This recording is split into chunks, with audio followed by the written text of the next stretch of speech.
This channel does not promote any violent, harmful, or illegal activities. All content provided by this channel is meant for an educational purpose only.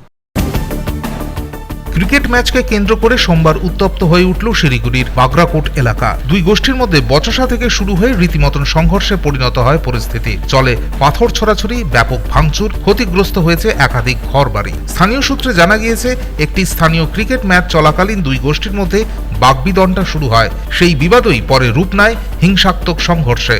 ঘটনাস্থলে দুই গোষ্ঠীর লোকজন একে অপরের দিকে ইট পাথর ছোড়ে বলে অভিযোগ। তছনছ করা হয় বেশ কিছু বাড়ি ও দোকান। আতঙ্কে এলাকা ছাড়েন বহু বাসিন্দা। ঘটনার খবর পেয়ে এলাকায় বিশাল পুলিশ বাহিনী মোতায়েন করা হয়। পরিস্থিতি নিয়ন্ত্রণে আনতে টহলদারি চালানো হচ্ছে বলে জানিয়েছে পুলিশ আধিকারিকরা। এখনো পর্যন্ত এই ঘটনায় কাউকে গ্রেফতার করা হয়েছে কিনা তা জানা যায়নি। স্থানীয় প্রশাসনের তরফে পরিস্থিতি স্বাভাবিক রাখার আবেদন জানানো হয়েছে বাসিন্দাদের কাছে। পুলিশের তরফে বলা হয়েছে, পুরো ঘটনার তদন্ত শুরু হয়েছে। কারা এই হিংসার পেছনে রয়েছে তা খতিয়ে দেখা হচ্ছে।